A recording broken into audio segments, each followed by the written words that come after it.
Thank you so very much, ladies and gentlemen, listeners of Royal 88.4 FM. Accept greeting from the entire production team of Royal 88.4 FM as we invite you for another edition of the program Topics and Realities. Topics and Realities, your Saturday afternoon talk show program in which we capture the topics, we treat them, and we make them a reality in our life. It comes up every Saturday from 4 p.m. to 6 p.m. And for this Saturday, the 11th of July 2026, our topic of discussion today will look at members of the National Assembly met in a plenary session this week for a general debate on the midterm economic and budgetary program document 2027-2029. Lawmakers aggressively question the government over the poor execution rate of public investment and persistent governance bottleneck despite large budget allocation. The reality of this is, why does Cameroon consistently struggle to convert approved national budget into visible development on the ground? And the debate we are going to have today will be the issue deep-seated structural and administrative failure.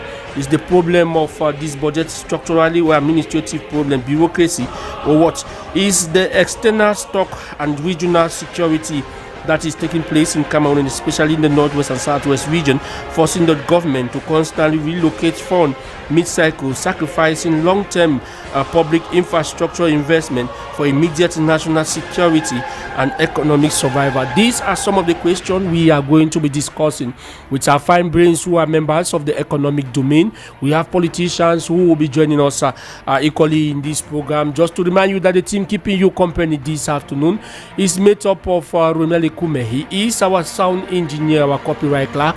We have Bida Brian, who is our video editor on our YouTube page, Royal FM Cameroon. Boris Landrin and his entire team, and our community manager on our Facebook page, Royal FM Cameroon. Topics and Realities, a production of the English service of Royal 88.4 FM, with production assistant coming from Mapala Zita under the coordination of our own Director General, Roger Kiek. General supervision is ensured by Reverend Pastor Bessa Emmanuel Noel. Call me the moderator. My name is Abel Bela Samari. For one thing which we saw, I am the son of Donkey. Come on, everybody, get your feet happy. Let's go. Come on.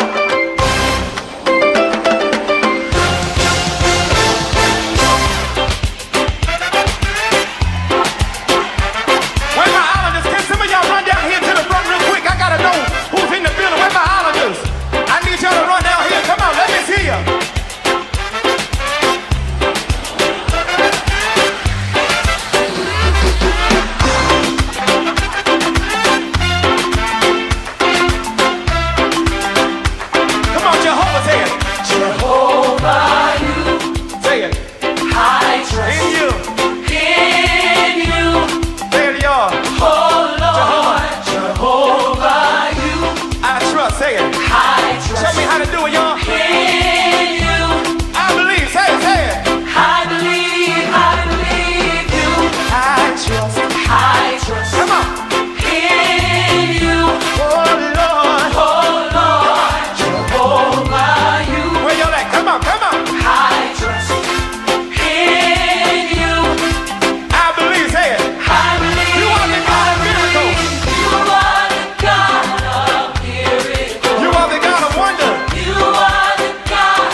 And each time we get this sound, we got it straightly, not to talk that about the mutual assistance and solidarity, and just to say that we want to give a very big thank you and congratulations to all those who turned out massively last Saturday and all those who benefited from the mutual assistance and solidarity.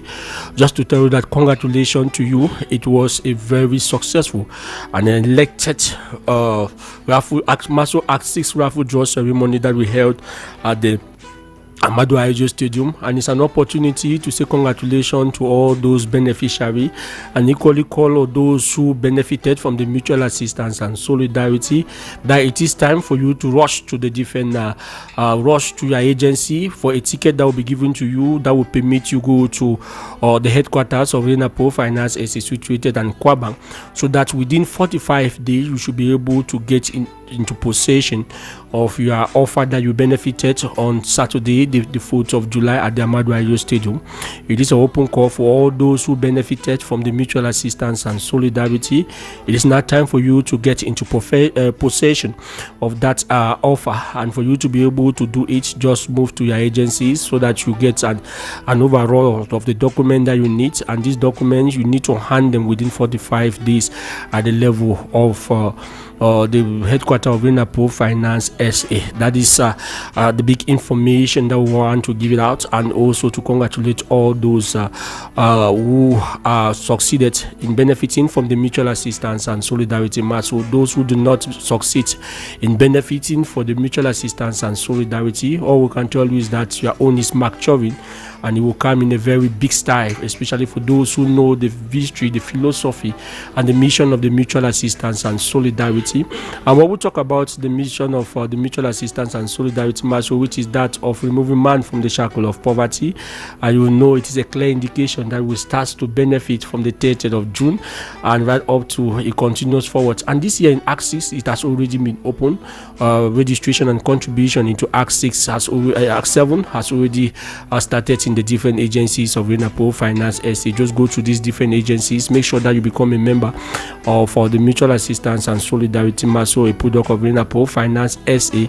Act 7, which is also going, and a lot of people have said that 7 is a year of perfection, and that is why Renapo, through the mutual assistance and solidarity, wants to put a lot of perfection in the life of its mutualists. Once again, we say congratulations to all those who benefited, congratulations for all those who cheered for those who benefited, congratulations to all those who turned out massively at the 4th of July raffle draw ceremony that took place at the Ahmadu Ahijo Stadium. At Maso, we simply live our African values.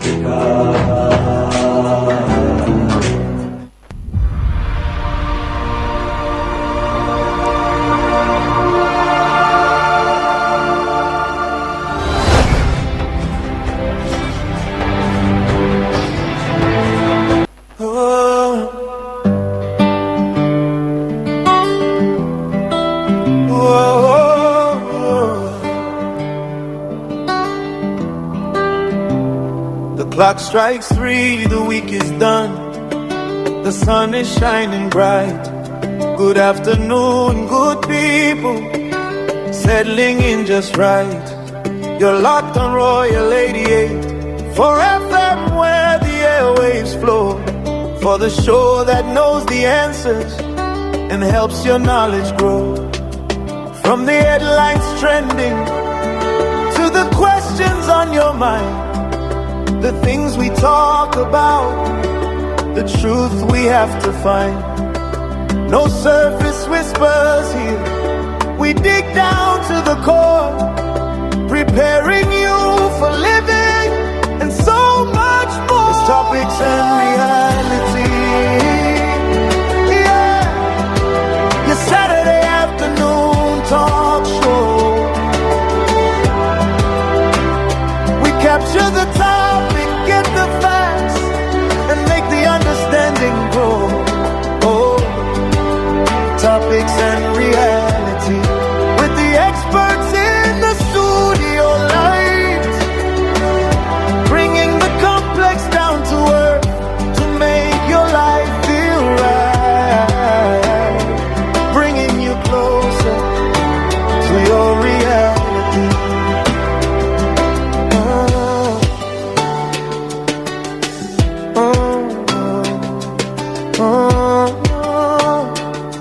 Yeah.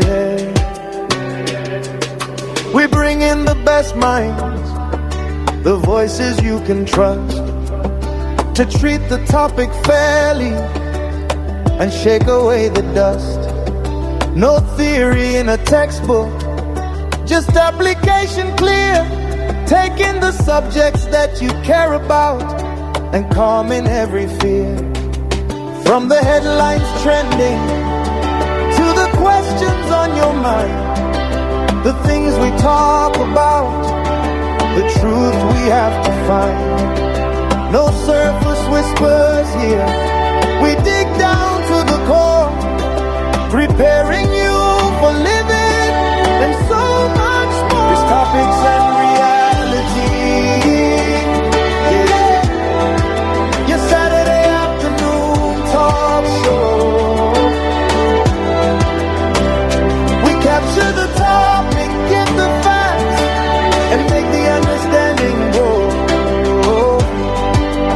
Topics and reality, with the experts in the studio light, bringing the complex down to earth to make your life feel right, bringing you closer to your reality. This is Royal FM, the home of conversation deep, where the seed of knowledge is planted and the promises we keep. Tune in, lean in, listen close. What you learn here today will be the guiding light you need to walk a better way. Topics and reality, every Saturday afternoon.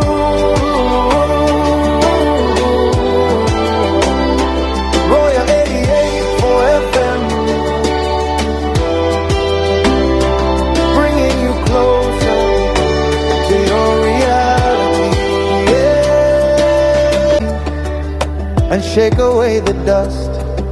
No theory in a textbook, just application clear, taking the subjects that you care about and calming every fear. From the headlines trending to the questions on your mind, the things we talk about, the truth we have to find. No surface whispers here, we dig down to the core, preparing you for living and so much more. These topics and reality, yeah. Your Saturday afternoon talk show. We capture the topic, get the facts, and make the understanding grow. Topics and reality, with the experts in the studio light, bringing the complex down to earth to make your life feel right, bringing you closer to your reality. This is Royal FM, the home of conversation deep, where the seed of knowledge is planted and the promises we keep. Tune in, lean in, listen close what you learn here today.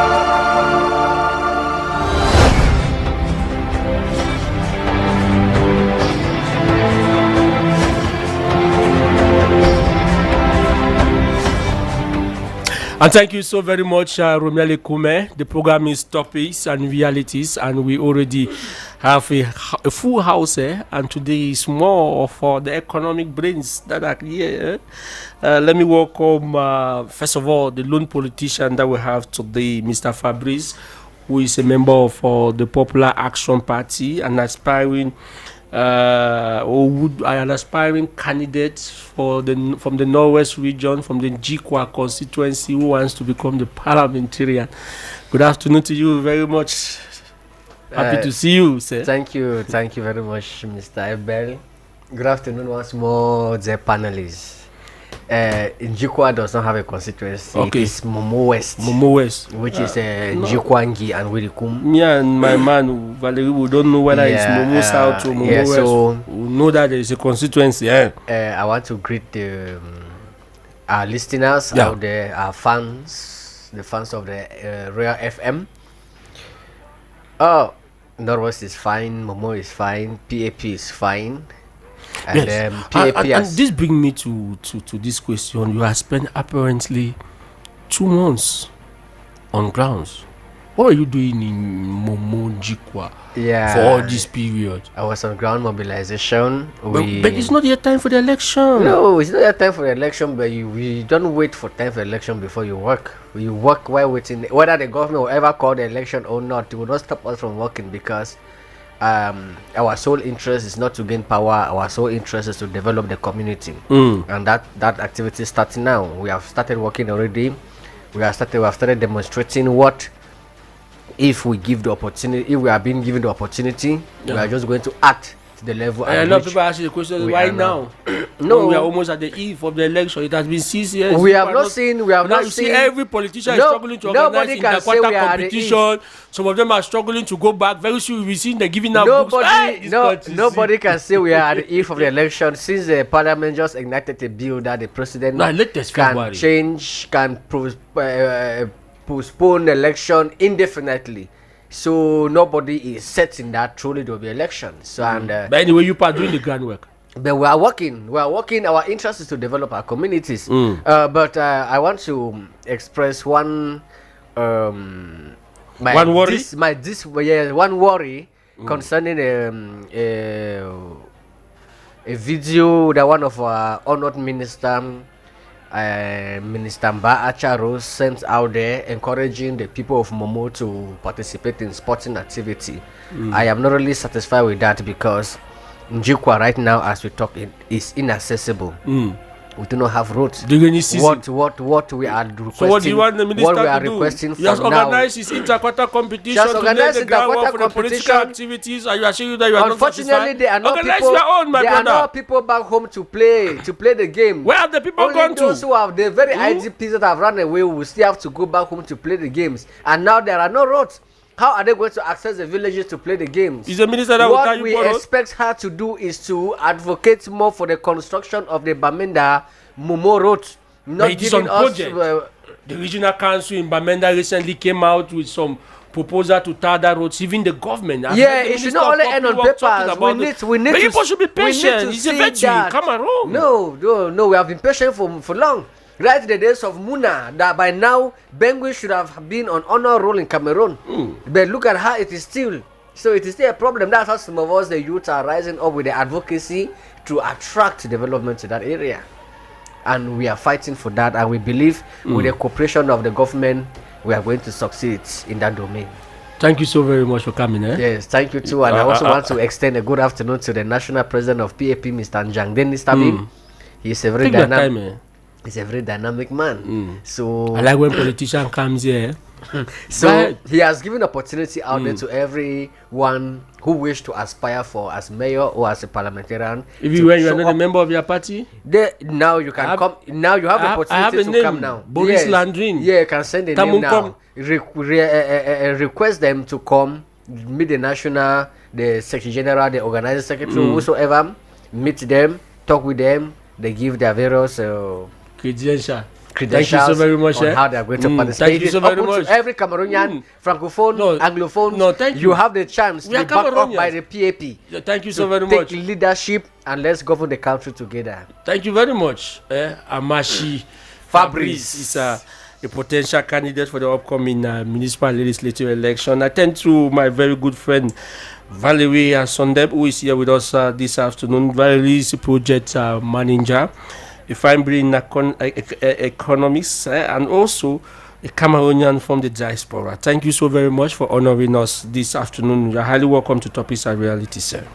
Thank you, Abel. It's always a pleasure to be in this room with the adrenaline of some men that is pouring unstoppable. Now we have. We are not talking about Mr. Amashi. Mashi Fabrice. We all seems to have the good of this country at heart, which pushes our dialogue at times to certain origins that are not either based, founded, or not real. But we all love this country, and we come here every Saturday to talk about the realities of our country. And that is the program topics and realities. And today we are going to stretch our hands on the financial section, which seems to be like a mystery because our leaders, either they didn't do economics or they're not good at mathematics. How can you be attributing short statement to our leader that they didn't do economy? Can someone become a minister of economy without having a master of the economy? Look at the minister. Do you think there's a political appointment there, look my at the brother? minister of health. They say he did law. They say but he has a secretary general who is the brain. So we should be hiring secretary generals and not ministers. No, it is a team. It's a team. Anyway, so the reality of today is going to be hashed by you. And however it's going to be hashed, we're going to swallow it. No. And that is Cameroon. Be hashed by me. No, it's a very strong statement. I don't want it to be hashed by me. This is a listener's radio. Let me also welcome a senior economist teacher who is here with us today. They call him Mr. Eugene Tumulu. Yes, Tumulu.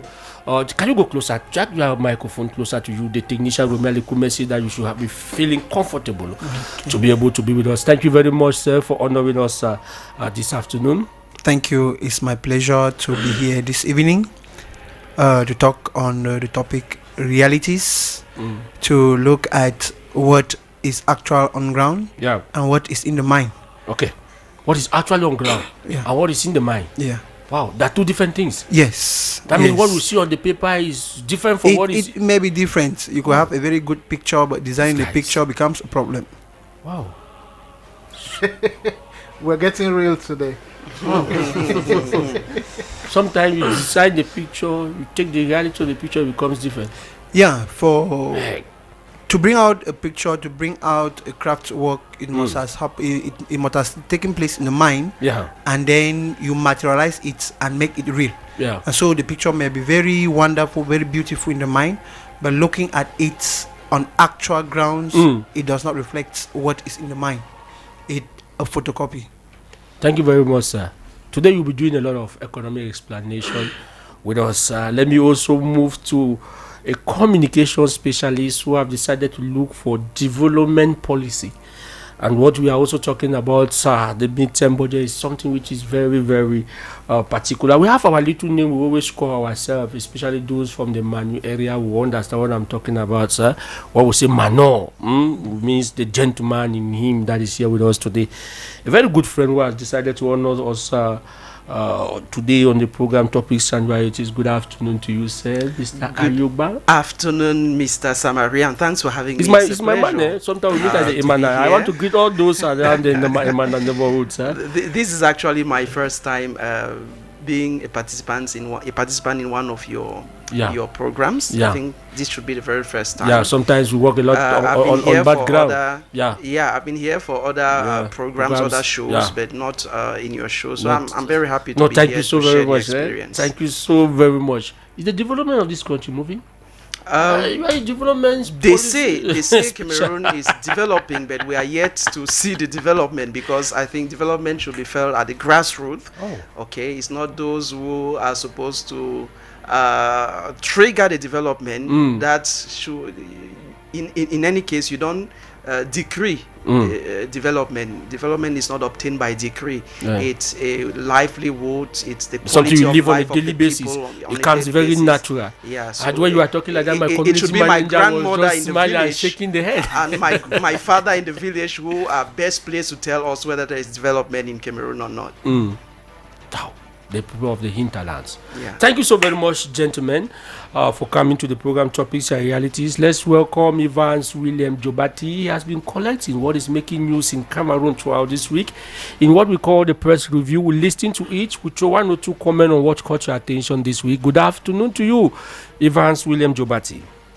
Good afternoon, Abel. Hello to your distinguished guests as well as the so many listeners of Royal 88.4 FM. Throughout the week, news journals reflected eye-catching stories which we are going to be revisiting.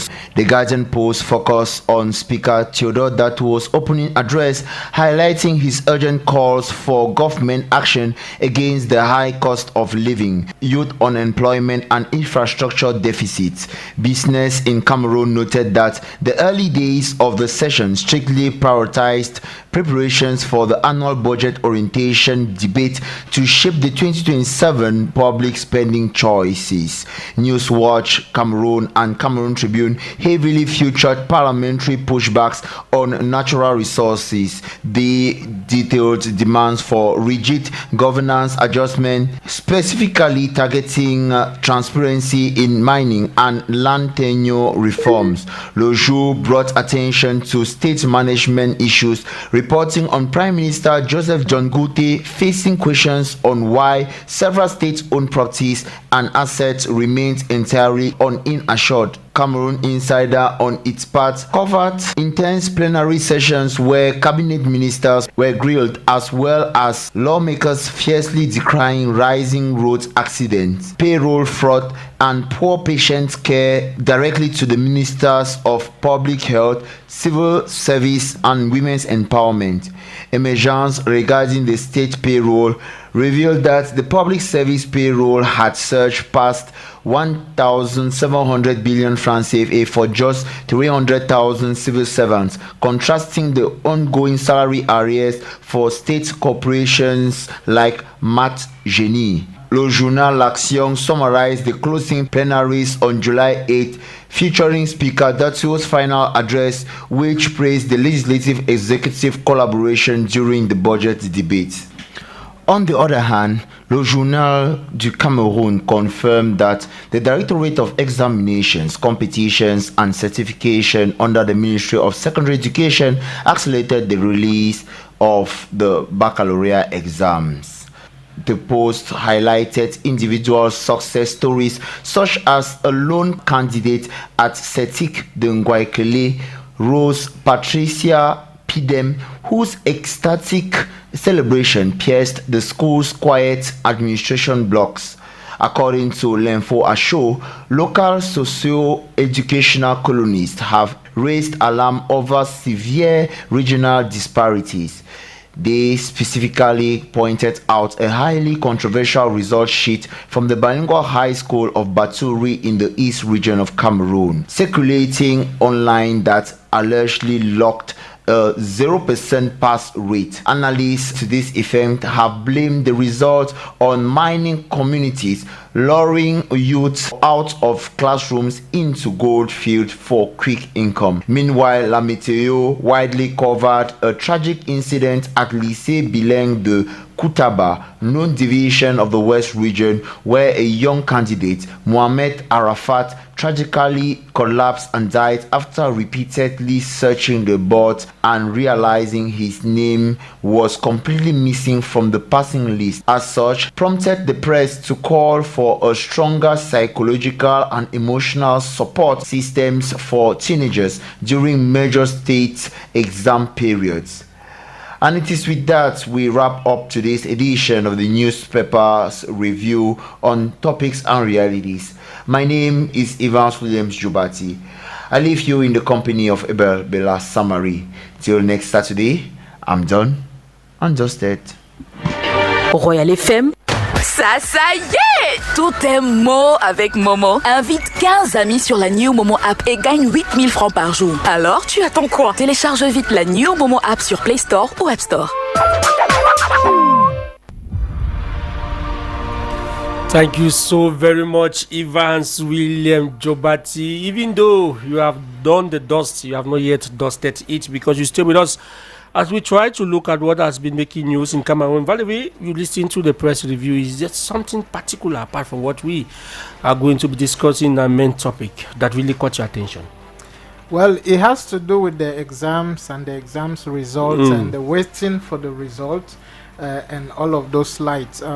The fact that most of the examinations were met with irregularities, it gives some kind of high fever to the students that are waiting for the results themselves, not knowing how uncertain it's going to be, and they're eventually going to join the pool of unemployment, which makes them even more scary or more worried about what the future holds. So I was very surprised that education in Cameroon is still continuous. It should have been stopped long time ago. Be saying these things now? Yes, because what should we stop and what should we be counting on? We should get back to technical education, right? Theoretical education has caused a lot of people to be making whiskey in the quartier that is sending people to the hospital. The chemistry that. So are you saying that we are paper tigers? Yes, we are. We know only how to talk. Yes, we cannot. We cannot produce. So if everybody does technical education, what becomes of a journalist to be from? If everybody does a technical education, trust me, in the next 5 years, after China, they're gonna call Cameroon. How can you be saying this? Because they are highly industrialized. Is that what is happening in America? America is employment. Okay. We are highly entrepreneurs. Okay, Cameroon is entrepreneurs. Yes, it has to be. They have it is two systems. We cannot hire the whole Cameroon. Can we do that? We cannot do that. The government does not have that capacity. The informal sector doesn't have that capacity. So we need to create our own jobs, right? And we cannot do that with the general education. You see people learning how to label mosquitoes, or you call them grasshoppers and stuff like that, and they don't even know how to raise a chicken. They don't even know how to raise a Perhaps rabbit. learning the grasshopper is to tell them that you can use the grasshopper to feed the chicken. And since then, what have they been doing with it? I'm not asking questions. Yeah, let's answer. Okay. Thank you so very much. Do you think that technical education or grammar education does not have its place, Mr. Eugene? People are in the classroom.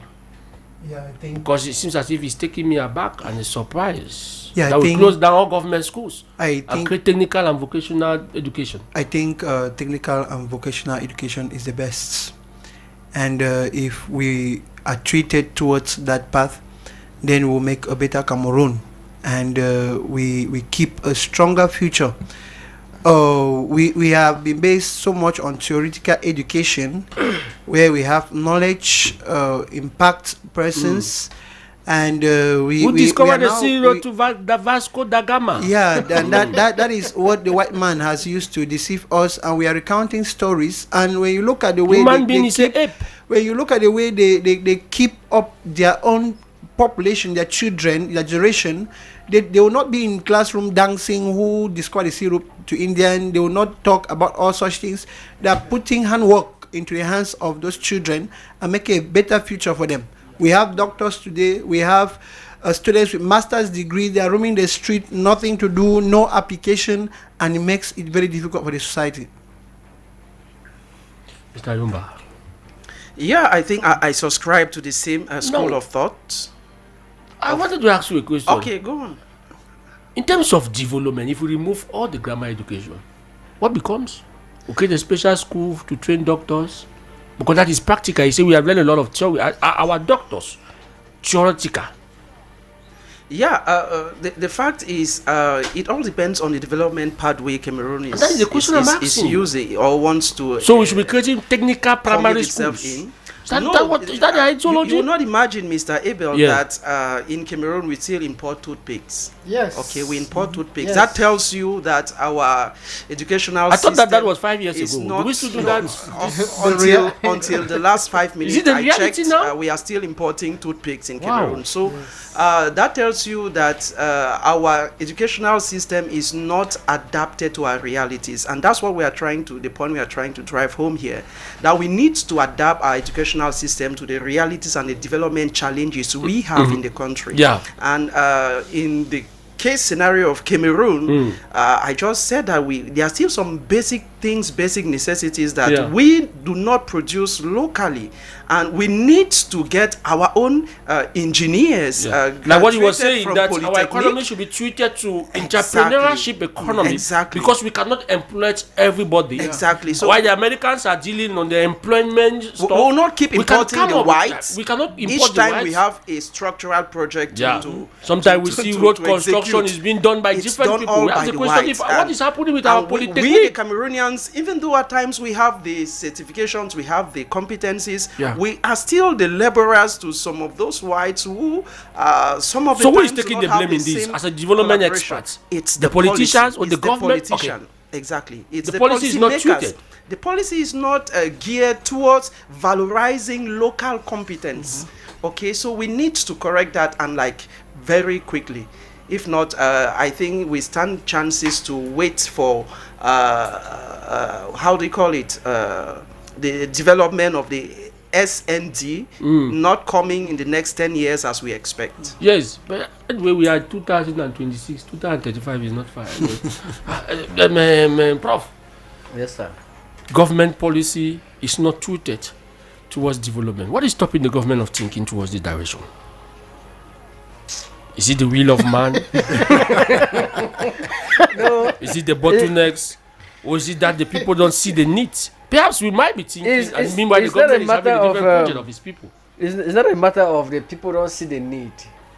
We have a system of government that is centralized. Okay. Before a development can occur in a community, authorization is to leave Yaoundé. By the time it leaves Yaoundé, hyper-centralization. Yeah, it has to leave Yaoundé, and if there is a budget in the suburbs, he has to leave Yaoundé. By the time he leaves Yaoundé, he reduces. He arrives the region, he reduces. He arrives the division, he reduces. Before he gets to the community, it becomes what? It will not be. But sometimes the government is also struggling to protect. Of recently, we saw what happened in one of the councils in the northwest region, where everything has been embezzled. Sometimes the government wants to centralize it to be able to protect the little resources. Given the fact that you and I, the moment we are given opportunity, we want to steal. The policy the government has. Do we really love this country? We are being skeptical about it because to us politicians. Yes. We know the type of government we have. The government that look for every possibility to nail oppositions. So if the government has accepted... So it is a competition between the ruling class and the opposition class? No. They care less. I did not say careless. They care less about the population? Is that what you are telling us? If the government has made Cameroon that it should be... we should work in multi-partyism where every party has a role to play in development. Yeah. And then coming back again to nationalize council budget. It's like there is a technical plan behind that particular activity. There are some oppositions there are some councils that can be governed by opposition. For the government to nail you and crumble you, if they can decide to either delay budgeting your project or automatically refusing to release money on the project that you have. So it is like nailing some person. But in as much as we are Cameroonians, we are always positive, even in the midst of crucifixion. We remain positive that we will not die on the cross. We believe that we have a government that is working toward realizing herself in discovering that Cameroon needs to be better than what it is. I also want to appreciate Mr. Taganji. I was so impressed yesterday. I learned of reason that he's a very good friend. Yeah, I was so impressed yesterday politician. That when he came up with the idea of giving some stern warning on some religious bodies. I, as a classroom teacher, I have had several encounters with some religious students who want to direct and tell me how I have to teach in the classroom, especially these people coming from this Jehovah Witness. No, we don't call names. No, it is in the social media. Yeah, but it is not yet that we are calling. Let us let the social media. Let us not call names say some religious organization. Thank you very much for your understanding. Conflict upon conflict when you teach. At times, even you have to teach social life. They say no. they want to tell the teacher how and what the teacher has to teach. Okay, thank you. At least So tackling this particular aspect, yes. I was so happy, and I believe the authorities of those denominations have to go and sit and revisit their internal doctrine. Their internal doctrines. Let's use the word doctrine. Let's use constitution. It's as if there's a nation upon a nation. To make sure it suits national interest. Thank you very much. That is your press review. Yes, let me come back to you. So, you wanted to say something. Yes, just to add to what Fabrice was saying, right? We have a national motto: peace, work, fatherland. That is what is happening in the country. Yes, are we not working? Is it not our fatherland? No. This thing has 3 steps. We are going towards peace. Everywhere you go, people say la paix est bien. La paix est bien. We are going towards that path because we have not noticed how good peace is. Have you been to Liberia? The war that took place there is still traumatizing even the children that have not been born. So we are heading towards the peace. And when you go there, you see buildings still to be developed. You see buildings being destroyed by the aspect of war, especially in Monrovia. Most Cameroonians and having $1 in Liberia is yeah. People that have not been out of this country will not understand what Cameroon actually is, right? We are slow, but we are fast. We are dumb, but we are smart. So it makes it very confusing to the local Cameroonian to digest what is going on. Peace, so what should we be able to do? Right now, our development experts say that development is something that is being failed. Yes. So what should we be able to do? We are not feeling it now because peace is not national. Peace is not national. We haven't even gotten to the working part yet because every Cameroonian at the age of 15 upwards should have a job. Okay. Yes, the one that they either created, the one that they either inherited, or the one that they either got hired. Do people still inherit job? No, we are still at the first point. Peace before we get to work, before we get to our fatherland. Most people don't even like Cameroon anymore. How can you say that? I love Cameroon. We are there. All of us, we love the... How can you say that we don't love Cameroon? Anyway, thank you so very much for that point. You make us to go to our main topic of discussion. And our main topic of discussion today, our number is 640-613-842, 640-613-842, 671-157-321. You can participate, give your own contribution. Remember that we are all building this nation. And we'll come back to our main topic of discussion. Members of the National Assembly met in a plenary session this week for a general debate on the midterm economic and budgetary program.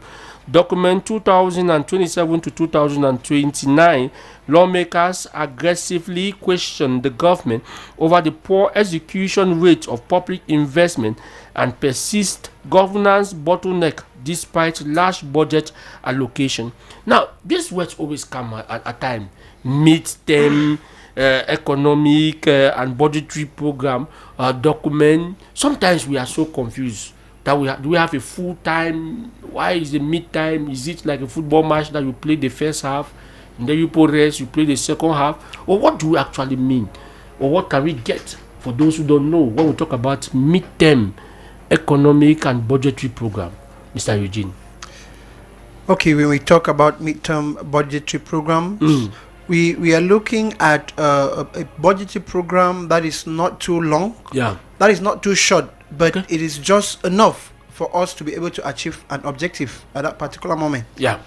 And so it is always good to plan your budgeting in those 3 aspects: the short term, the medium term, and the long term.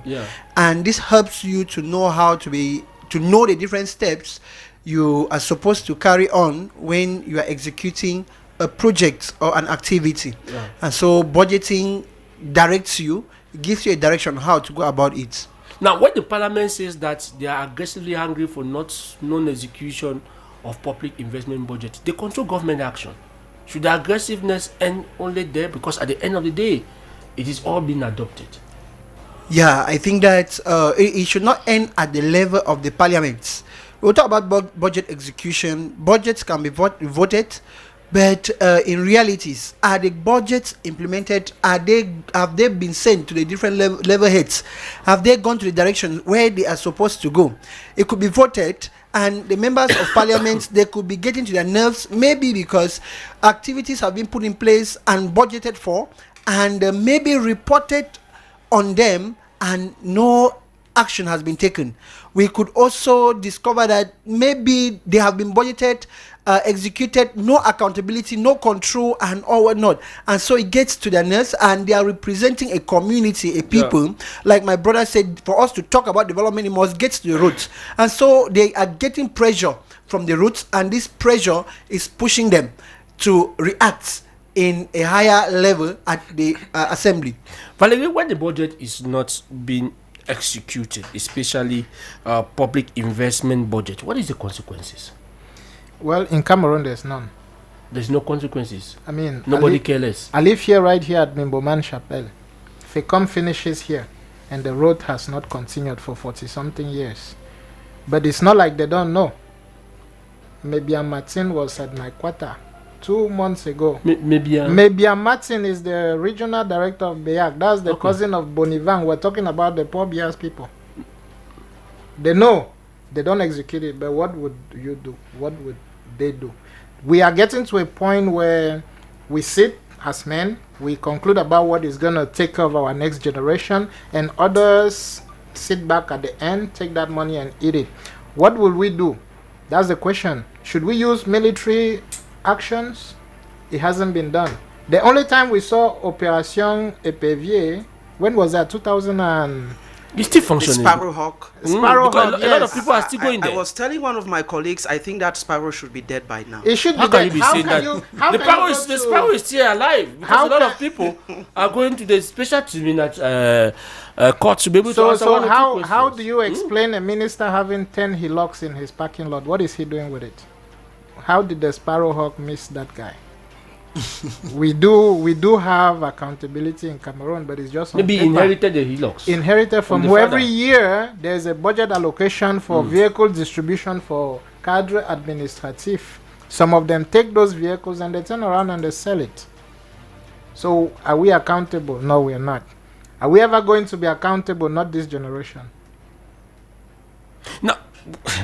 That's the very difficult picture we need to deal with. And that is the question I wanted to ask. Why is it that why does Cameroon consistently struggle to convert or approve, when convert this national budget allocation to become meaningful development? As a development policy. Thank you very much for that question. That is a very difficult question, very concerning question at the same time, because I happen to be one of those who pioneered the implementation of the midterm budgetary framework in Cameroon. That was in 2013. I was at the Ministry of Economy, and one of the very big challenges we identified was the fact that more than 95% of projects that are executed are not matured. Okay. What I mean by mature is you have people coming to at the budgetary conferences just with project ideas. Okay. And they don't know how that is going to be implemented. They've not carried on any studies. They don't know what is the real cost of the project. Like, they just have estimate and a very broad idea of the project, and they take that to the conference rooms, budgetary conferences, to request for your money and for my money, to request that the government should fund that project idea. And when the money is disbursed, that is when they start carrying out the studies. The visibility. They now understand that so either the money was not enough, or there were some studies that were not carried on, that makes it difficult for the project to be implemented. And to add to what he's saying, it's a discussion. There's a guy that we know that got funding to open a chocolate factory in Douala. He built it halfway and noticed that he couldn't do it and ran away with the rest of the money. And that's it. That's the traumatic side of the picture. And that's what we observe. That guy is a Cameroonian? He's a Cameroonian. For the 3 or 4 years that I spent at the Ministry of Economy, you have situations like that. You have people not being at the right places. Okay, but who is putting that wrong places, first of all? It is what francophones call in French copinage, like man no man.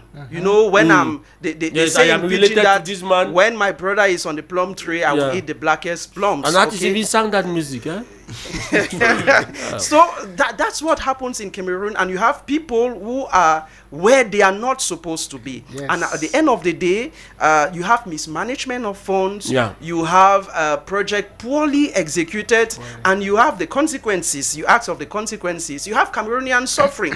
You will see a road that is started today, and 2 years later, I happen to live at the neighborhood of Kolfulu, and the road going to Baba was started a couple of years ago. But if you go there now, you will see potholes in that road just about 2 years ago or so. How do you explain that a road is started 2 years ago and 2 years later you have potholes? The roads have not even matured. It has not even consumed. It No, does no. not That serve is- its it has not purpose. served its purpose. It wasn't built to standard. To add to let's- what he's saying, Yes.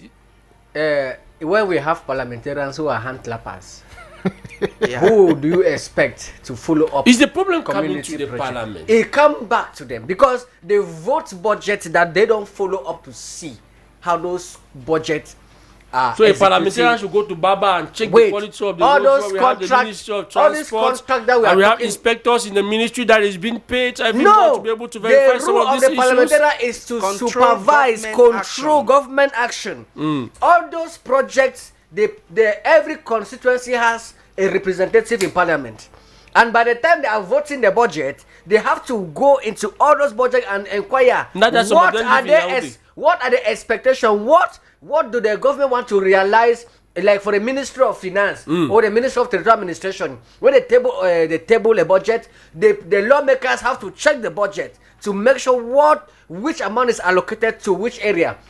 But Now, sometimes even the by the time parliamentarian they- complain that the budget is being given to them at the eve of its adoption. that is What do you why I expect said they them don't to have say? power. They are hand clappers.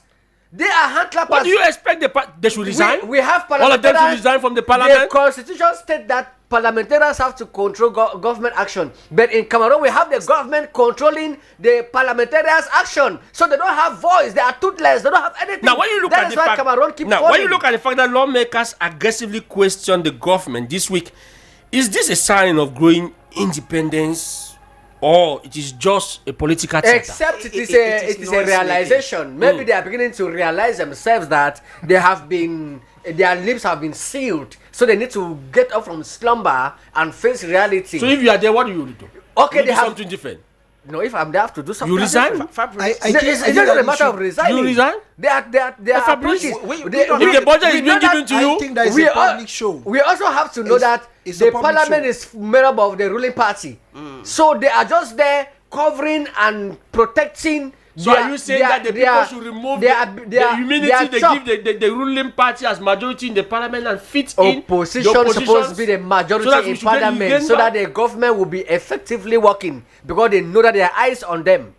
That's one of the reasons Cameroon is failing. Yes, you were saying something before Yeah, Fabrice. I just wanted to raise the point he raised a Okay. couple of minutes ago to say that when we look at the architecture at the parliament, at the House of Parliament, Yeah. you realize that the ruling party has an overwhelming majority. Is it a crime? And should it not work when we are talking It is development? not a crime. I'm talking to you as like a It is not developer. a crime That is if one we of the have reasons you are here. a free and fair electoral process. Yeah, It that's is why I'm not a saying that. crime. Does it work well for a development if a parliament like us We have is all having indicators to show that it doesn't work well. It Okay. was supposed to work well, It but doesn't- on reality, it's not working It's well. not working because Because those who are there, they see like a privilege. No, let me They see like a privilege and not a Let duty. me tap something from Yes, I was about to say that from my when, developer. when Yes. you look at it would have been okay and fine for the ruling the- party to have the an absolute overwhelming majority. Yeah, When- if we if and had only a if- free and fair election. No, we have but been that is having not that. the case. We should not go to that election. That's what they tell us. Okay. But we all know the way parliamentarians are voted, especially those of No, the ruling let us party. not touch that one. Okay. Let us talk about the development. I understand you want Yes. to see your children grow. No, my What I'm saying is- La my paix children are bien, already la growing. paix bien. My, Okay. no, my children are already growing. Okay. But I want us to stay on our topics. Yes. Because it's raised something that if we are having this fluctuation in our budget where we are already, let me take this publicity first. Royal FM, Il est 17h. Le temps passe, mais ton crédit ne finit pas quand tu appelles les autres réseaux au même prix unique. Tape dièse 200 dièse.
Yes, thank you so very much. Yeah, you were saying something before, or we took that publicity page, because what I was trying to find out is especially the fact that if specific ministry, because sometimes when we look at our budget, we always ask this question: why is it that the investment budget is very small as compared to the running budgets in Cameroon? And it is the investment budget that triggers development. That is what I'm saying. For how long should we be able to have more execution, more lively styles, rather than investing? Okay. If we go to that, like bringing Cameroon in that entrepreneurship, let me take this caller because I know you are a gentleman and you permit us. Hello?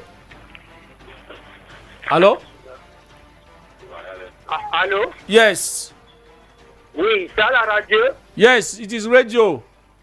Oui, je m'excuse, mon frère, je m'excuse. Yeah, go ahead. Hein? Yeah, pose ton question. On peut te aider?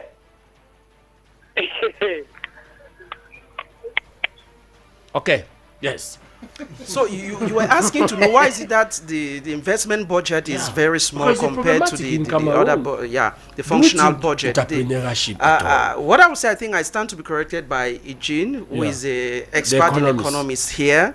Economists tell us that for development to happen, the investment budget needs to be at a ratio of between to the neighborhood of 40% of the general budget, the full budget, and that 40% needs to be maintained for a couple of years, at least a decade, to be able to trigger development.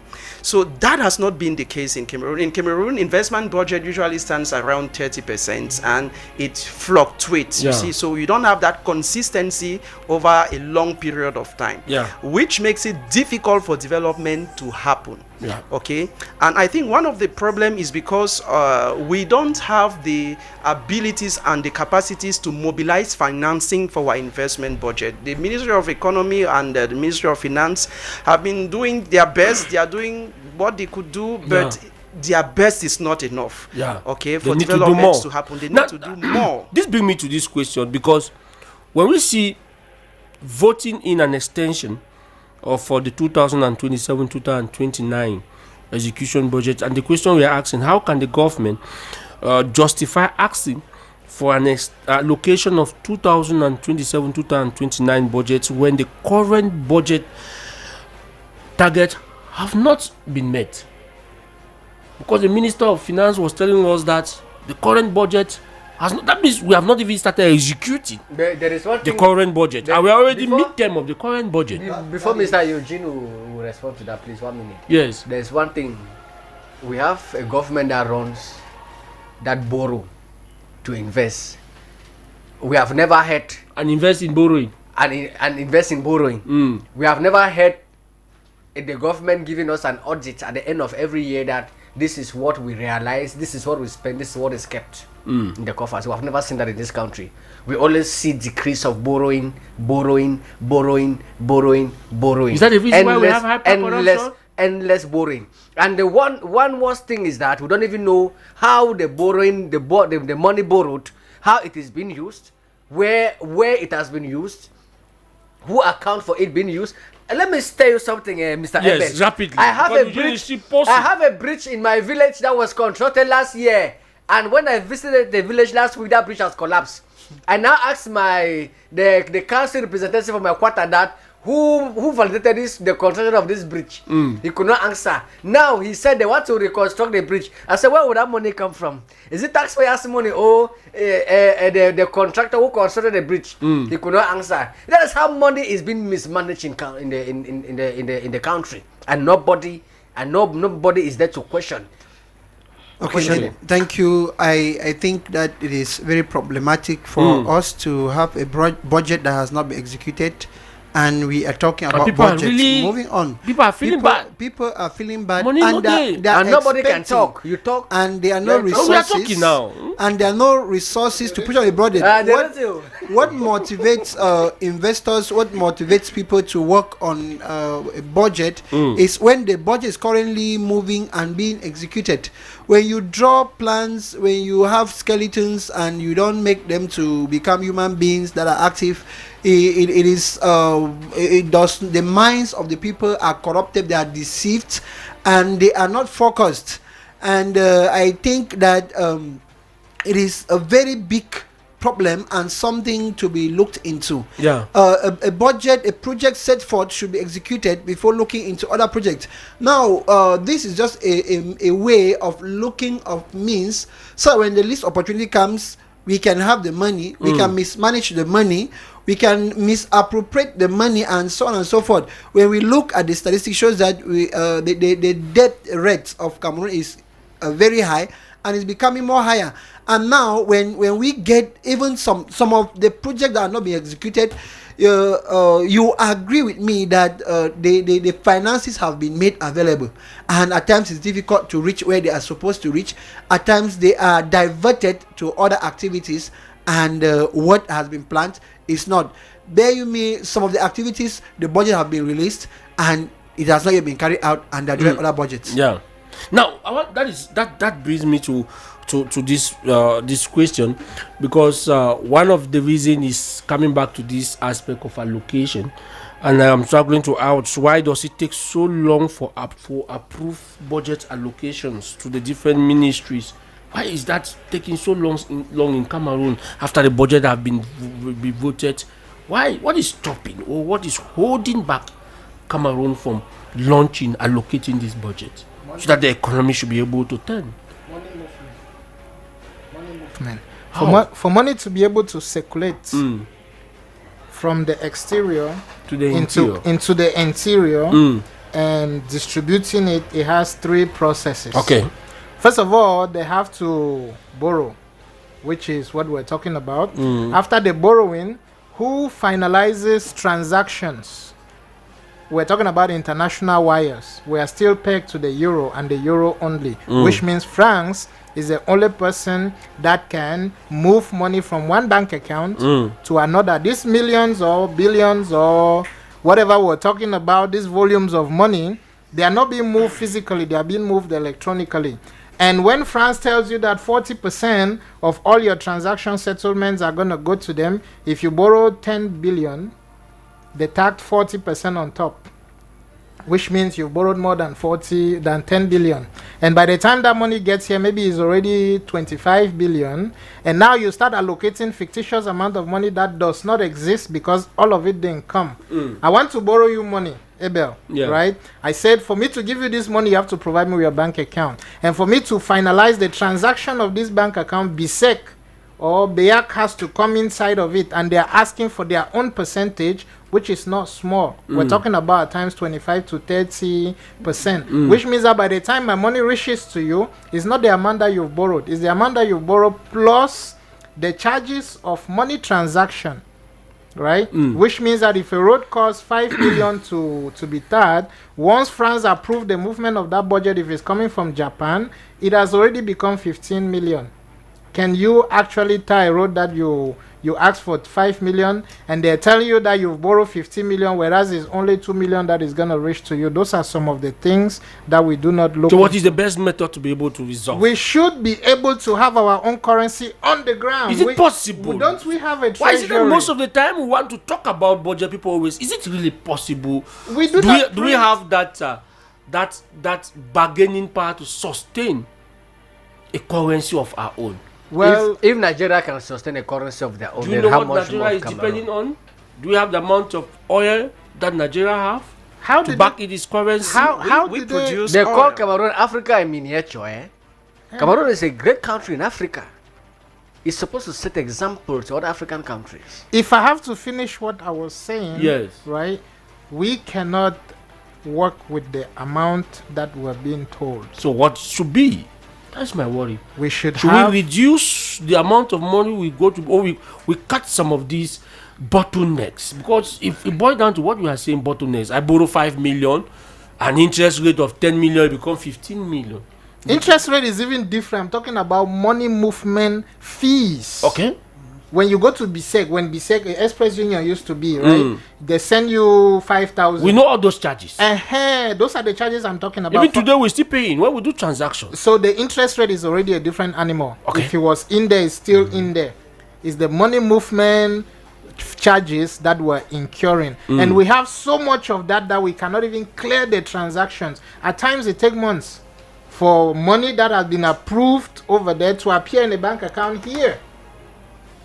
Have you not seen people Is this case particular to Cameroon? Especially those of you that have been in the diaspora. Is it particular to Cameroon? It is something that is worldwide. See, it is a strategy put by the capitalists for them to be able to realize some of this. This is a different conversation. Okay. We're going back to the neo-colonialism. Let's talk about the dollar, right? Yeah. American dollar has a digital section of it. The treasury has already allocated a digital section of it, which means that they can push that money to certain banks with a click of a button. Yeah, the enter button, everything goes. And the people that needed that funds will have it the next day, which means that projects are fluid and they are moving. When we do with lesser charges. Yes, no charges at all. But when we do not have the ability to virtualize our CFA has that. No, we do not have it. No, that's why do we not have it? What is the possibility for us to have it? So I was talking with Mediam the other day, the regional director. No, thank God that you were our representative. Yes. So explain to us, the listeners. We have a 50% operational bank account that resides at the BEAC, that France is the one that manages it. At the end of every fiscal year, we have to give 50% of our GDP to our colonial masters. Try not to do it, you'll see what will happen to the CFA. And it will pain you to know that exactly. France has an administrator at BEAC with a veto right. They even have snipers still sitting at the embassy of France pointing at the Unity Palace. So we do not only have a post-colonial problem, we do have an enslavery problem because it's still going on. Wait, let me get it. Is it what is actually making us to go the difficult times where we are going? Yes, because blocking the midterm execution of the budget. And so this is what is happening. Yes. If you, as the head of the household, you notice that I'm strong holding you to feed your family, you can decide that they stay hungry for a couple of days and see how I'm going to feel. And that is what the head of state is doing. Strongholding France at the balls. Because if we do not pass our money through them again, those charges that I'm talking about, money movement, they disappears. The Bank of France will no more have money to deal with. So it is a strategy. It is a strategy. We call it the crab mentality. When we prevent development because... The crab mentality. Yes, we prevent development because our master is going to profit from it more than us. So we decide to sit quiet and not do anything. And if one of us wants to do something, we pull them down. Why are they cutting lights? We are today in 2026. The Lestar started back in the days. Haven't they figured it out? They have. But what is going on now? We are controlling the production capacity of Cameroonians, because if we produce more, then we'll have to pay more at the end of the year. Of that 50% imposition that was given to us, guess what? There will never be a census that will work in Cameroon, because if we know exactly how many people are here, then we're going to have to increase our donation. I call it forcefully donate. That's what is happening in Nigeria. They know exactly how many people are there, how much each person can produce. At the end of the year, they have to slash that to control them. There are Cameroonians here that are millionaires in Cartier. They are keeping their money in coffers. At times, the moisture even catches it. Rats even eat them because they don't want to go to the bank. The white man is going to know. And that's where we are. Most Cameroonians don't know this is what is going on. Our economy is suffering because of neo-colonial contracts. I heard something today. How is this affecting development? I even heard something today. Yes. They said in the Fumban Convention, the Anglophones went there and they were sleeping. Contracts were signed while they were sleeping. Nobody proved that. Nobody have proof. It's just a hearsay. There's no document. No history would have people to be able to. Yeah, there are people that are talking about those things. It's a hearsay. Some even said that they were drinking wine. They had to dance with women and all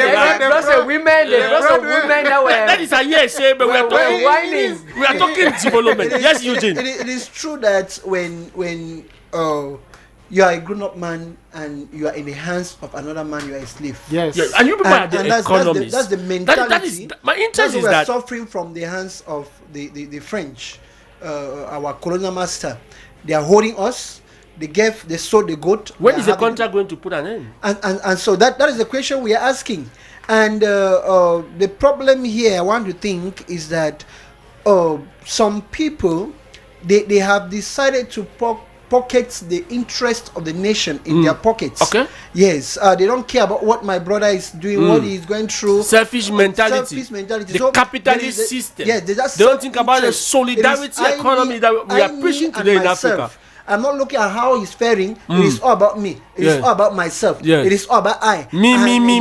And with that mentality, we are low there. And bear you with me, when you are my master, when you are my boss, I will succumb to what everything you are saying. If you owe me, or if you have 100,000 francs from me, and I say I need my 100,000, if you decide to give me 2,000, you give me, and I go by it, I don't have anything to see. And so unless we actually be an independent state, because we are independent in papers, but in reality we are not independent, because all our actions, our projects, our investments are controlled by our colonial master, and it's very dangerous, and it stops us from moving one step. What he's even saying about the road that you talked about, Kolfulu, a road has 5 different layers. What we do in Cameroon is 2 layers: mud, gravel. On appelle ça couche de roulement. Yes, you give it couple of years, you're gonna see potholes. Why can we not tar roads successfully? We do not have that black liquid. How do you call it? The tar. Because we do not refine our own oil. Our tar is coming from Angola, sold by the French government, which means they dictate how much a kilometer of road tarring is going to cost us. That same road, take it to a different country, becomes way cheaper. As a matter of fact, I think the rating says that 1 kilometer of road tarring in Cameroon is between 800 million and 1 billion. In Ivory Coast, it costs 400 billion. So you see the gap that is between the cost of a kilometer of road tarring. Almost times 2 and something like that. It's like you build a house and give it to your in-law, but you kept a spare key. And anytime you can come into that house and do whatever you want to do. And that's what France has done to us. We are renting them the land that their embassy is sitting on for 1 franc a year. Try to go and take that land from them. You hear they'll come up with paperwork that as old as some of us here, and you don't even know, we don't even recognize the signatures on it. But they are still being enforceable up till today. So we're still living under the shackles of the colonial masters. And all these things that these parliamentarians are claiming to do, it's never going to go anywhere. It's camouflage. It's a public show, camouflage. Yes, like it's not going to go anywhere. That one of the major problems we have too is our the maturity of our leaders, our political leaders. I think that is where some of these countries from Western Africa, Eastern Africa, they have like an inch there ahead of us, because their leadership, political leadership, so to say, is quite enlightened. And that's why we are pleading with our leaders, especially those in Central Africa, to copy the Western Africa model and implement it and import it into Central Africa. At least if we had leaders that cared for the well-being of the population, if we had leaders that are patriotic enough, if we had Pan-African leaders that could defend the interests of their communities, of their population, citizens, and not their selfish interests and those of their kids after them, I think we'll have better countries, we'll have more developed countries. And that is why we really want our leaders to make sure that they look into the real problems that their countries are facing and try to address the issues and the challenges that are facing their countries. Because as it stands, Cameroon is at the crossroad of its history. And just to maybe chip in something on what you were saying a while ago, one of the reasons why we have these midterm budgetary frameworks that are not implemented, or that are taking long, or their allocation it's taking so long to come, there's a school of thoughts that believes that is also because of the the waiting nature of the country today. Okay. Like today, a lot of people are waiting for a new government. A lot of people are waiting for a new vice president. Yeah. And I heard some investors. I read some investors saying that you don't invest in a country that is waiting. Okay. So if we don't have a government, because there's a lot of uncertainties right now as we speak, you don't know what will become of Cameroon in the next year, in the next 6 months. There's a lot of uncertainty. And with this situation, the political risk is very high. The political risk is very high, and it is not a good signal for investors. So we need that government to come as soon as possible. We need that vice president to come as soon as possible. It has become a political wish hunting. Took upon himself to appoint a vice president. Okay, so if this thing is reducing. This thing is reducing the value of our international bond market. Okay. So that's we are the. I have a message here from Frank Luanchi, who says that despite all what we are saying, we should not also forget the fact that Cameroonians, especially our elite class politicians, don't love this country. That's what we're saying. One thing is very clear, but that nobody is willing to talk. If the father wants to leave the children hungry, are they going to die of hunger because somebody is ready to tax them? From what Valerie is saying, I don't really understand the hypothesis of Valerie. Does it mean that there is no way we can stop this? Are we going to continue to languish in absolute poverty? Thanks, Frank Luanchi. No, there is always a way to stop it. The generation, if the system that is going to stop it is let me come. Maybe I understand frankly. If we change the president, have we changed the funds from not taxing? No. This is what to change the system. That is the question. How should we change the system? So this is what I think Frank Wanchi is saying. If you remove one clothes and wear another clothes, you are the same person. It doesn't change who you are, right? Now the thing is, we need to change from inside who we are before we start putting different clothes. Yes. And once we do that, we're going to have a different image. The Cameroon image today is mixed with so many things.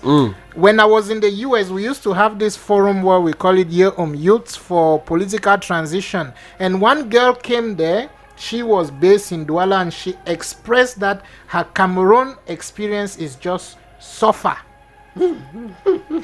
And that is what she knows, and she says that if there was a way to cross the ocean by foot and come to the US, even if it takes her life, she would do it. Now we have a system where some people are enjoying, while others are suffering.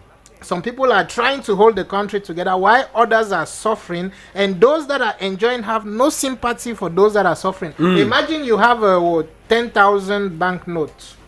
You're strolling around the market looking for plantain. Those farmers are more valuable than you that have that 10,000. But look at what is going on today. We are willing to sell our souls for those pieces of papers, and we've forgotten our origin. A friend of mine was telling me today that when you have 10,000, this is how the money gets finished. The moment we change it, if there's 2,000, 1,000, 5,000, we'll still give you hope.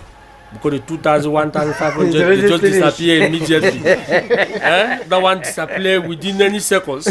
And the moment you finish that first phase, you touch that 5,000, everything disappears. By the time you discover you are in the house, you don't have anything. So 10,000 is not. So if the new leaders that are coming are not coerced into these malicious activities that the previous Cameroon ones are money doing, has no value. We are going to be in the same. You are the one saying it. We are going to be in the same situation. We need to change the mindset of the leaders that are coming in.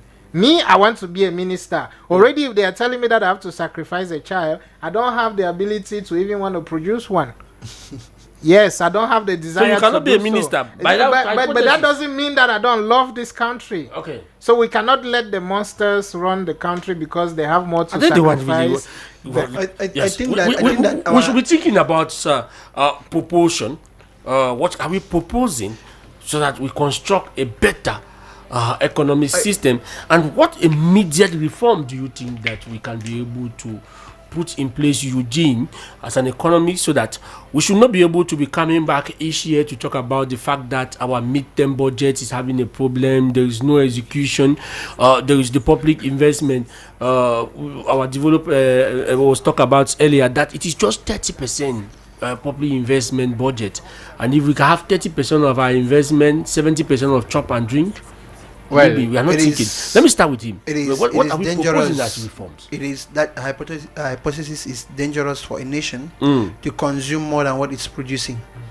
Whenever you're consuming more than you are producing, it shows that there is more hunger in the future, and a hungry population is that population that does not want to listen to anything. Yeah. We have said one thing here, and that one thing that we will still talk about is sending us into the practical world. Okay. We should be entrepreneurs. We should be able to produce. We should be able to sustain ourselves. We should be able to think of how many people should I be able to keep in order? How many people should I employ? How many people should I be bringing in the job market? When these people are feeling well, transformation starts from there. Their mind is transformed. Their action is transformed. Because when we are looking and talking about a change is it cannot come abruptly. It is not immediate. It is a whole process and a whole chain, and it starts from the foundation. Yeah. A house that does not have a good foundation is dangerous, and I want to think that we need to reverse the process of consuming more than we are producing. Okay. Yes, because statistics even show we should not import toothpick again. There is Indian bamboo. It's not even the issue of having Indian bamboo. We have a lot of resources. This toothpick should be wastes of our product that have been used, and we are using the wastes of it. Okay. Somebody's waste is our main product. Yes, and somebody will say that we are African miniature. Miniature in what sense? It from us. The timber leaves from us. The resources are living from us, and yet we are not able to take the quality. Statistics shows that about 1 out of every 10 francs of our currency sent for a project is not used. It has dropped somewhere. We don't know where it is dropping, and that is danger. It is dangerous, and it will cause us to have limping projects. One franc out of 10 francs. Every 10 francs. 1 franc just disappear like that. Disappears. We don't know where it is. 1 million, 1 franc. Yes, 1 million should be 1 million will just disappear like that. Yes, if it is 1 billion, 1 billion will just disappear. Yes, like so let's say 10%. Let's say 10% of the budget. Because 1 out just of 10 disappear. is 10%. It just goes. And nobody accounts for it. Nobody accounts for it. And so it is very dangerous for a country. We need to bring up investment projects, and by so doing, we think at the taxing system. Our taxing system in the country has not been the best. You are thinking, we have talked about entrepreneurship and coming into it. You have an idea, to put the action in plan.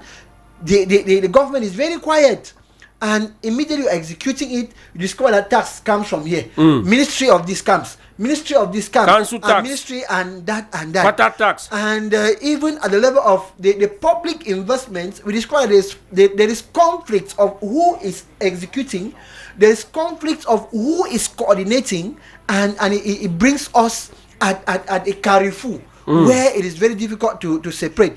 The minister is saying, I am the one. The municipality is saying, I am the one. And it is very difficult for us to actually relate.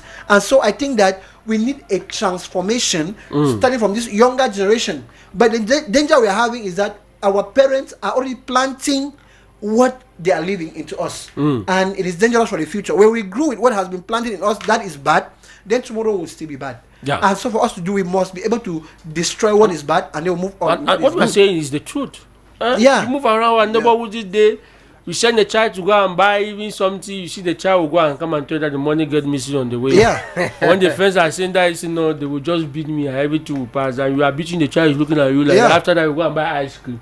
And some do that deliberately. What you are saying, we need to change that mentality. Some do that deliberately, knowing that this is a moral person. You will see me crying and thinking of the treatment I'll have back at home, saying, it's 500 francs, just take another 500 francs. Go and buy what you wanted to buy. And the child goes and he has played over the mentality, and imagine that child growing in that aspect.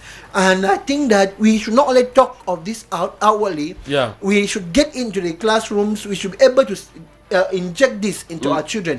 You get into a classroom, parents even at home should be able to talk to their children. They're confused, and some of the parents confuse the children on what they should do when it comes to education. I heard Prof talking of children telling you as a teacher what you should do or what you should teach, and it is sounding a type to me. It's sounding very odd that if a child should direct me on what I should teach that child, it means that there's a question mark even on who is training who. Is it a child training me or me giving training to the child? And so it is dangerous if we don't build from the foundation, from the nursery, the primary school, the secondary schools, and getting up to a higher level. Then we will still bring up children that, in fact, you hear them even saying it. You teach in class, the child is not serious and tells you, I'm ready, my speku is okay for me. And so whatever you are doing your own, Prof, you are doing your own, I will still pass and have A grades. And with those A grades, what can we do for the society? It is dangerous. And so we need to restructure our educational system. We need to streamline our administrative ladder and procedure. We need to redefine our policies. True that Cameroon they're having wonderful policies, but implementation zero. Yes, they are not well implemented, and so it is a very big problem, and if not corrected, we'll face it in the future. We are going wrong. I will come to you, Valerie. Yes. Let me take this publicity. Royal FM. Ça y est! Momo is so good. Refer 15 friends on the new Momo app and win 8,000 francs per day. So, what are you waiting for? Quickly download the new Momo app on Play Store or App Store.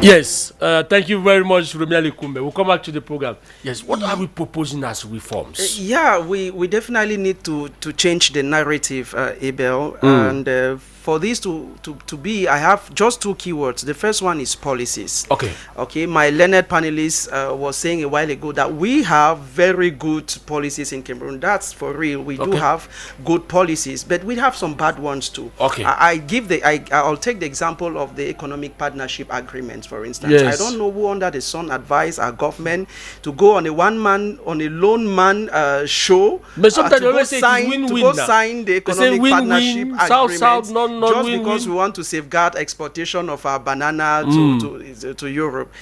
And in Central Africa, we are the only country who signed that economic partnership agreement. So that was a very bad decision. You can't open your markets when you are not competitive enough. What do you have to go to offer to the European market? What do you want to sell there when you cannot produce toothpicks, Abel? So that was a very bad decision, strategically speaking. So we do have some bad policies too, which we need to change. Now, the good ones, we need to enforce them. There is a law in that was a decree that was passed in 2018 that states that all the public contracts must incorporate 30% of local content, local enterprises. Local realities. But that is not being enforced. We have public contract that are passed, and that are not still enforced with that clause. Like you don't see small and medium-sized enterprises involved in the public contract. So those are some of the laws we need to enforce. Those that are good, of course. Now, the second keyword I gave you was the private sector. we need to boost the private sector. Okay. The private sector in Cameroon accounts for 40 to 45% of the GDP. That should not be neglected. It's a very huge revenue for the state. 40 to 45% of the GDP. So what do? We need to leverage that sector to make sure that it contributes effectively and efficiently to the development of the country. We need to create a favorable ecosystem for small and medium-sized enterprises to thrive. The informal sector, it's a very huge sector which the government has to leverage. But we see the fiscal administration harassing them. You'll see a mother just because she has a small, cigarette, something she's selling at the roadside, and you see that mother being harassed by the fiscal administration because she has to pay this and pay that when she's barely trying to survive. Abel, these are some of the things we need to stop them pretty quick in the country. We have the audit bench. I think a while ago we're asking where is that 1%, 1 franc out of every 10 franc going? We have the audit bench that is telling us where the 1 franc is going, but nobody is doing anything about that. The audit bench gives you a report and tells you that this administration are the most corrupt. They've embezzled this number of billions of francs, and the report is public. Everybody reads it, but nobody does anything about it. How do we want to develop? How do we want to change with this kind of behaviors? We have now gotten to the point that we have institutional corruption. Okay, corruption has been institutionalized, and it's like nobody is threatened for being corrupt or corrupting another person. It just looks like a normal situation. These are some of the things we need to address, because other countries around us are not doing witchcraft. It's not witchcraft. Rwanda is not doing witchcraft. Botswana is not doing witchcraft. Kenya is not doing witchcraft. Kenya got developed just by selling flowers. Okay. By the flower and promoting the tourism sector in their country. We have a lot of, especially with the coming of the Kenya Airway and the Daniel Arab Moe terminal, which will serve as a stopping point for most East African countries. If you want to go to South Sudan, you want to take a flight, either you drop in Kenya or you drop in Ethiopia before you take another flight. You just mentioned the name Ethiopia. 30 years ago, Ethiopia was a no-go No, what we say Ethiopia, it means you are a hungry man. You are a hungry man. But today we see healthy people coming from picture. But when you go to the airport at Addis Ababa today, it looks like you are out of Africa. Okay, so these are some of the things we need to address in the country. It's not like nobody is seeing it. We are seeing it. Those who are in charge of Rwanda, addressing that. Rwanda. Let me not go to South Africa. Rwanda, Addis Ababa, Ethiopia, and Kenya. They have actually understood what you are trying to say, so and they do a lot of. If you take look at our Douala, look at our Yaoundé. Cassava in Cameroon can develop the country. Just cassava alone can develop the country. But it looks like these things. The amount of bitter leaf that go to the US is also something. We have not even talked about Cameroon. We have not even talked about the medical. Palm oil can develop Cameroon. You can name them. Abel. Do we still have palm oil? We gave all the seed to Indonesia. You have these commodities, these products in Cameroon. We just need to create a value chain where we can transform, process, and stop exporting raw material for God's sake. We have rice. The first I was coming. Yet we are importing rice. But in Nigeria. We are importing rice in Cameroon when we can develop and put a very good factory in Dop and have a factory that will produce rice, good quality, one of the best quality in the world. It was in Nigeria that they were giving me Jaguar rice and saying, come on, Cameroon with Dop. Foreigners are eating our own rice and we are not eating anything. We need, Abel, we need our leaders, political leaders, to get to work. Okay. Let them stop driving in very expensive cars. Let them remove their suits and bend their sleeves and get to work. Let them bring some. This is time to work. 20 years ago, Chad could not look Cameroon into the eyes. Equatorial Guinea could not look at Cameroon into the eyes, but Equatorial Guinea is now threatening that if you don't give them the presidency at BEAC, they are going to remove all their hard currency. Yeah. Okay, so we had to give it to them because they had the oil then, and they were the one pumping all the hard currency in BEAC. So we had to give them the presidency of BEAC, of the governorship of BEAC. So other countries are working, and they are working. So our people should also work. This message is coming from Pascal Noke Tanjo. He says that good afternoon, Abel. Thank God I tumble on this, and I know my man should be on air this time. I want to greet the heavy loaded intellectuals that you have in your studio. You people have actually made my day. Even though internet is giving me a wahala, but still yet I'm trying to follow what you are saying. We should not forget the war in the northwest and southwest region. You talk about proposal. Those Anglophone crisis is eating a lot of money from the government because all investment is not treated in the buying of weapons and other machinery. If a lasting solution can be think, then most of our budget will go from current budget to investment budget. Is that a point? He's making a very important point. The northwest and southwest region is a contributing factor? I never knew that. He was going next before. I never knew that. It's eating a lot of money from government revenue. Peace, there cannot be any development without peace. Peace, work, fatherland. We're still at the peace level. We're still at the peace. We have not entered work. We have not entered work. Then before we start admiring the fatherland. So what are you proposing, Fabrice? Well, reforms that we could do to be able to better this issue of budget. The unfortunate situation is that every leader coming to power has a vision. And that vision has a time limit. So we should wait till the day the Popular Action Party comes to power. Not like that. Give us their own vision. The government that is in power now supposed to have left power for a new leadership. Should we carry them and throw them through the window? We have tried to throw them, but they are refusing to go. Then what do we expect? It is like they have taken super glue on that chair. Then what do you expect? We the common so people we will only continue to be turning around because our vision long expired. Even the municipal councillors that are there now, they don't do any, they don't carry any developmental project because our project long got finished. Their mandate finished, their project finished. Now they are just the whining time. It's injury time. Not even injury time. They call it Kado. Bonus. Yeah, I've given them bonus. Yes, bonus term for them to. So that's why they careless. Eat.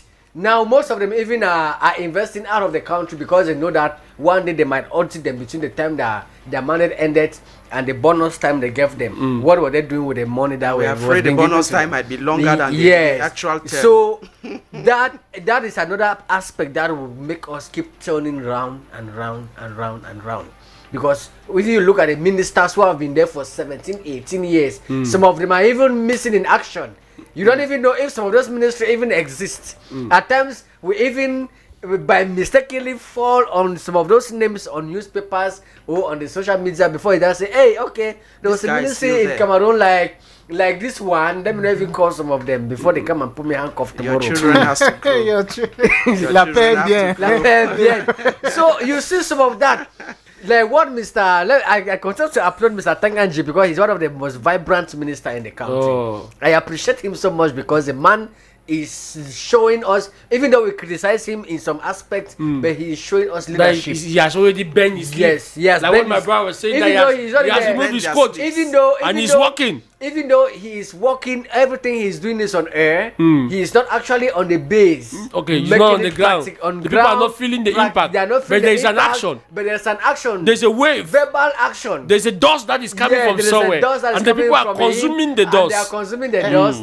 Mr. Fabrice, tell that you are Tanganji that where his doctor stays, right here at the chapel, there's no good room. Okay, yes, he has listened to that. That's a good one. So those are some of the proposals that I can give. As my brother really talk about policies. Yeah. Let's look at the educational system. Okay. There are actually some subjects that we learn in school. Like most of us are Anglophone in the Anglophone regions, we've based more on the grammar education. Yeah. Not the technical. Now we are beginning to see our francophone brothers who did the technical doing more than also did the grammar, because the end result of grammar is to become a teacher. Or a journalist. A journalist. Or a journalist. I make noise like us. That's the end result of grammar. You learn the grammar, you don't have anything to do with it apart from becoming a teacher, or you become a journalist. But you can also become a doctor in the hospital. Well, to those who specialize in science, but those of us who do arts, A2, A3, what do we do with it at the end of the day? That become an economic teacher, history teacher, literature teacher, language teacher, and all of that. What can you do with that again? And the teaching is no longer saying. And the teacher is no longer saying. We cannot hold it as an economic toll in the country. Good, because everybody. That is why people are living. The teachers now are living. A child with ordinary level is in the classroom teaching. And you who have had a degree, you are earning the same 35,000 with a person with ordinary level. So there is no more value in the teaching. That is why the teachers are living. That is what the teachers are living, because some of the proprietors have taken advantage of that. They say teachers go, teachers come. You will see a lady who was carrying a tray of granite yesterday and standing on the street. Tomorrow, the moment I ask for nonsense O level. No, don't even go to O level. Some of the schools don't even take certificate again.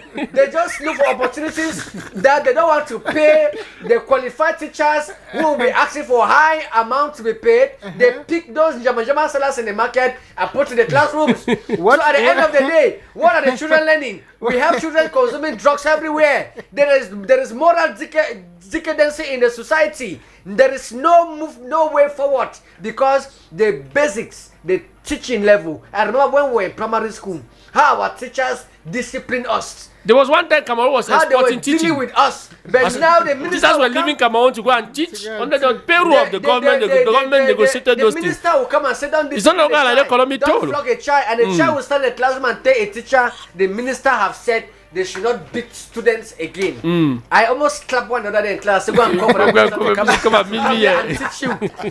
It is horrible. We are fixing at the same time we are spoiling. It is not going. So to continue, yes, thank you very much. To continue with what Fabrice was saying and your question on what are the changes, right? Yeah, what major reforms so you can put in place? I'm already championing some of those reforms in my quarter. Okay. Right? Made in Cameroon has to be a pride. It has to be something we wear. And I've been sewing kaba. Yes, to reduce okrika presence in the country, but even so, they are still selling okrika for very cheap, which makes it difficult for some of us to bridge that gap, because once women are involved, development will follow. Imagine if they are complaining about a kaba for 1.5 and they can buy an okrika skirt for 500, we are losing. How do we leave used clothes to come and get more value or more presence in our country, right? You see people dressing. Some say it is fashion. Yeah, you see girls now dressing like boys, right? Wearing men's shoes, and I think that is even affecting their hormones. But anyway, that is another topic. But made in Cameroon has to be something, and we cannot make. You think that is possible? Because we have been talking about this issue for more than 30 years today. It is possible. There is a lady in making Cameroon. There is a lady in my country. She makes juice from fruits. We call her Sidonie Bio, right? Yeah. But you see a bottle. The bio is natural. The bio is natural. You see a bottle of Brasseries juice with 30-something cubes of sugar in there and color. They sell it for 500. She has her own bottle with orange juice, pineapple juice inside, and people say the same 500 is expensive. So the made in Cameroon, first of all, it has to be political. The politicians have to engrave this in the mindset of the people, and when we do that, we unlock the economic potential. Yeah. If what Fabrice is wearing was made by me, I will have taxi money to come here next weekend. You agree on that with me, right? Yeah, one spirit. The thing too but is, even though you still come next week, we have to turn trash into treasure. Yes. We are throwing a lot of things in Cameroon, and because we're throwing a lot of things, we don't even know what is valuable. The last point is we need leaders that cannot be bought, and people should be able to have electricity. Not that people will be moving with generator. Say something on the made in Cameroon. Let me go like this. Yes, just to complete what my learned panelist said about the made in Cameroon. There are two challenges the made in Cameroon is facing. The first one is access to financing. Okay, Cameroon businesses and business entrepreneurs don't have access to financing. Okay, because the banking system always always ask for collaterals, which they don't have. And you'll realize that 90% or 80% of the informal sector is made up of women who more often than not don't have the collateral to provide for the banks and have access to financing. The second one, I want to be very clear. So maybe they should look at that aspect. They should the government can be their collateral. In some economies, they do that. The small and in some economies, the government take the charge and do some of those issues. Enterprise bank is not even functioning properly. And the president created it. Yeah. And somebody is sitting on it. Let them begin with that. And some people went and collected all money from that bank. It's going to be very helpful. My brother said we are still at peace. We have not reached war. The second thing is and we must reach the fatherland. Yeah, Abel, let me just quickly complete with it. The second thing is the access to markets. Okay, we have the process of quality certification. It's very difficult. It's very it's a bottleneck process actually, because you have about 15 documents, okay, to furnish, to supply before you are able to have the certification. Wow, 15. 15. Yeah. I remember there was a So not less than 15 documents you have to present to be able to have. And making those 15 documents is not 15,000. Process. It's not like in Nigeria where the Nigeria quality system is valid. Once you have it, it's valid for 5 years. Okay. In Cameroon here, I think it's just about 1 year or so. So, and it takes you 6 months to get it. So by the time you get it, you're almost halfway into the validity period, and you have 6 months to restart. So that makes it very difficult for made in Cameroon products to actually thrive in the market, because without having the certification, quality certification, you cannot sell in supermarkets. You cannot expose your goods in supermarkets and sell them. So that's the difficulty we have with made in Cameroon. So to add to what Mr. Valerie was saying, we are almost out of our time. After we have observed the situation, it has gotten us exhausted.